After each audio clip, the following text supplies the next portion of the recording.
Hello everyone, welcome to Anubha study facts. आज हम बात कर रहे हैं गाइस एमपी टेट के प्रीवियस ईयर पेपर के बारे में। इसमें आज हम पार्ट 2 के बारे में बात कर रहे हैं। वर्ग 2 में जो बाल विकास से प्रश्न पूछे गए थे उनके बारे में हम बात कर रहे हैं और ये वर्ग 3 में बहुत हद तक पूछे जाने की संभावना है।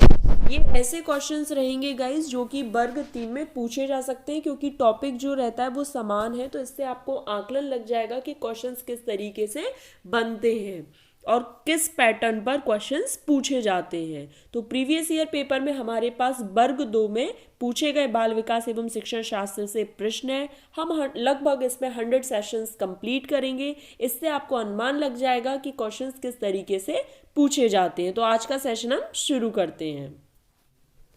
आज के लिए पहला प्रश्न, और वैसे 16वां प्रश्न है कि which of the following stages of psycho social development do not occur in childhood. Psycho social development Erik Erikson के द्वारा दी गई। अगर आपने नहीं देखी तो देख लीजिए, CDP full course by Anubha study facts में है। तो अब पूछा है डज नॉट, चाइल्डहुड में कौन सी नहीं होती। तो autonomy versus shame and doubt होती है, ट्रस्ट वर्सेस मिसट्रस्ट होती है, इनिशिएटिव वर्सेस गिल्ट होती है, लेकिन इंटीमेसी वर्सेस आइसोलेशन नहीं होती है। तो थर्ड ऑप्शन हमारा यहाँ पर बिल्कुल सही हो जाएगा। तो आप लोग देख लीजिएगा, एरिक एरिक्सन की थ्योरी है CDP full course by Anubha study facts में। मैं लिंक आपको टेलीग्राम पर प्रोवाइड कर दूंगी। नेक्स्ट है, निम्नलिखित में से कौन सा जो विचार है वो मूर्त रूप लेता है जिसे हम अपने समक्ष देख सकते हैं जब अनुभव के माध्यम से व्यक्ति सीखता है। सर्वव्यापकता, प्रकृति, पोषण या फिर नियतिवाद। तो ये होगा हमारा पोषण, नर्चर। थर्ड ऑप्शन जो है वो बिल्कुल करेक्ट हो जाएगा। नेक्स्ट है, शब्दों की भाषा इसके लिए आवश्यक नहीं है। तो किस में नहीं है? कंसेप्चुअल थिंकिंग में है, परसेप्चुअल थिंकिंग में है, एसोसिएटिव थिंकिंग में होती है, लेकिन इमेजिनेटिव थिंकिंग में, क्योंकि क्या है, हम इसमें इमेजिन कर रहे होते हैं। जो चीज़ें हम कल्पना में सोचते हैं उसमें हमें वर्ड्स की ज़रूरत नहीं होती है, लैंग्वेज की ज़रूरत नहीं पड़ती है। तो language of words is not necessary for imaginative thinking.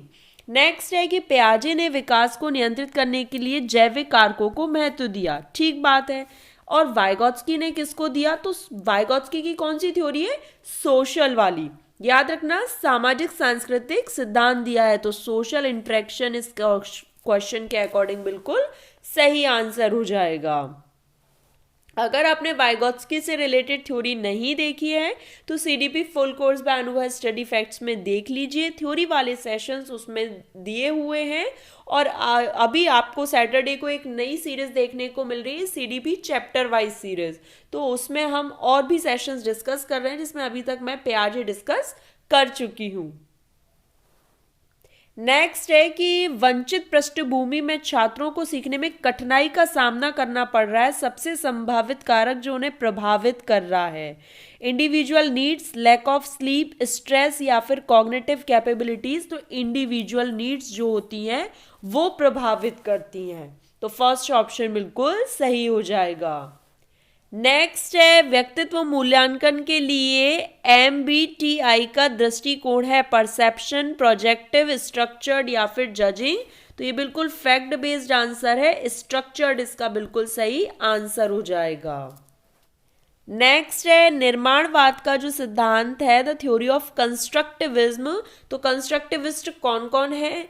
आपके पियाजे, वाइगोत्स्की और जेरोम ब्रूनर। तो अब यहाँ पर इसमें से कौन सा ऑप्शन होगा? हम अकॉर्डिंग टू ऑप्शन हिट करेंगे तो वाइगोत्स्की हमारे बिल्कुल सही आंसर हो जाएगा।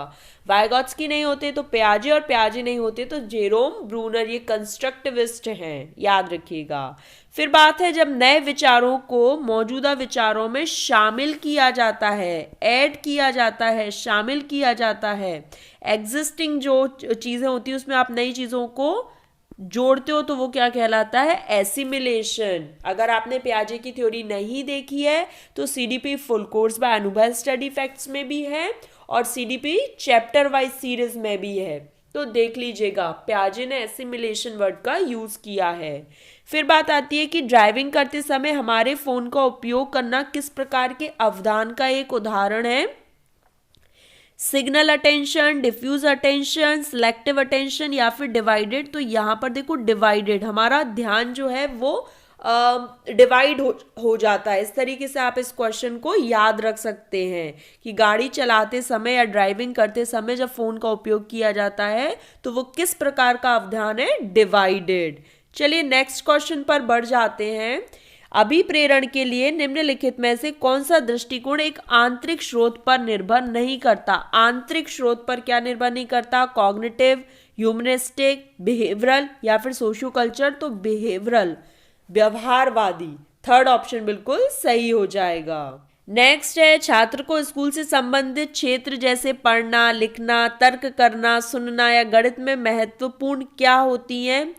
तो ग्रास्पिंग, नॉलेज, प्रॉब्लम्स और डिफिकल्टीज। तो ये एमपीपीबी की तरफ से इस क्वेश्चन को कैंसिल कर दिया गया था क्योंकि यहाँ पर जो चारों ऑप्शन है वो अलग ही दिए हैं। इसका आंसर इन्होंने डिफिकल्टीज दे दिया था, लेकिन जैसे प्रॉब्लम, अब प्रॉब्लम और डिफिकल्टी में क्या अंतर हो गया, तो इस क्वेश्चन को कैंसिल कर दिया गया। फिर बात आती है कि बच्चे में शारीरिक विकास निम्न आयु सीमा में धीमा हो जाता है, तो इसको भी कैंसिल कर दिया गया था। क्यों? क्योंकि इसमें जो एज का डिफरेंस है वो बिल्कुल माइनर रखा हुआ है।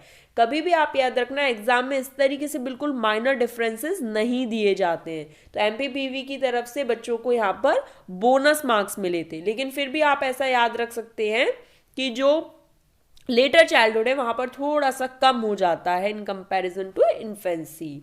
फिर बात आती है कि इनमें से कौन सा जीडीडी के लिए एक कारण हो सकता है? बचपन का संक्रमण, बचपन का मोटापा, सख्त परवरिश या फिर चीनी का एडिक्टिव अत्यधिक सेवन। तो इस क्वेश्चन को भी कैंसिल करके बोनस मार्क्स दे दिए थे।